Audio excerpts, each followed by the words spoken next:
Hi, Toyota. How are you? Morning, how are you doing? Thank you for having me. I'm Tamika from the TV Cave.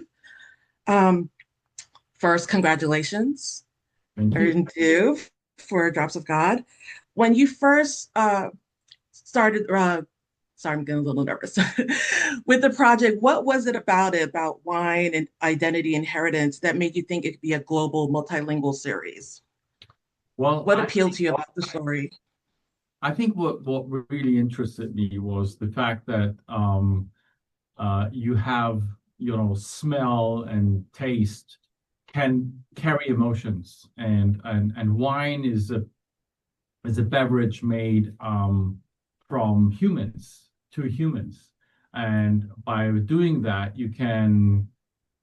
there is a lot that is inside the wines that you drink, and it's not about the fact that it's alcohol or just liquid. It's about the fact that it has a message and it's mystical, and telling a story about family and inheritance that actually travels through a message in wine is something that is unique, I think. And I like stories that are softer, that are poetic, and exploring that in the wine world was, I think, very new.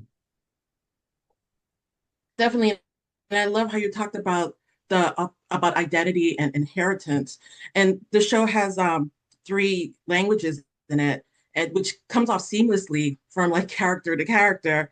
From a production standpoint, what were the biggest challenges or joys in making that work authentically for each culture?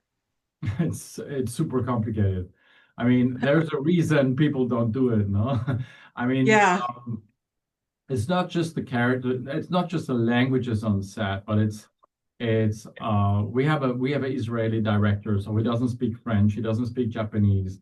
So you need people around him to actually explain to him, how things are said, etc. And when we go and shoot in Japan, we go and shoot in Georgia, you need also people help you translate, understand each other. So opening up a story into a world where you have different languages, different territories is never easy, and a lot of people avoid that. But that was part of the challenge and what we found interesting, bringing characters into a foreign country and see how the mix works in culture and mentality, especially between our two main heroes, who are from very different cultures, but these cultures like each other. There's Yeah. a fascination from Japanese to French culture and the other way around as well. So that's something that we wanted to show and explore, and it's beautiful. No, it truly is. And it also makes me wonder about the use of subtitles because, some they don't want to have to deal with subtitles. And was that a challenge for you guys, or was that something enhanced the show? Like, was there any back and forth and or any concerns regarding that? Yeah, we didn't really think about that. What we wanted is that the languages that were spoken in the show were authentic, that it made sense. And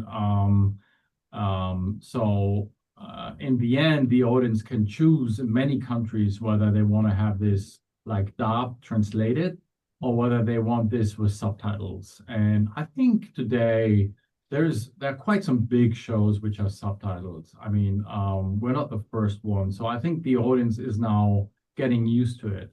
When I grew up, I mean, I always had subtitles, so Yeah, it's something that is not new to me at least. no, I agree. And without any spoilers, what can viewers expect emotionally from the new chapter, the evolution or reinvention? Well, I think the emotional roller coaster this time is between the two main characters. They are, as we learn in season one, they are siblings, and they have actually never really known each other. And when we pick them up, they have to do a joint quest asked by their late father. And the question really that the audience will ask themselves, will they get along with each other? Will they help each other as two superheroes, or will they fight each other and compete against each other? And that's actually what I think the season is about. How do you work? How do you live as a family? You know, family can be hell, and family can be the solution as well. Sounds very intriguing and exciting. Congratulations again, and thank you for your time. Have a Thank great you. day. Okay, bye.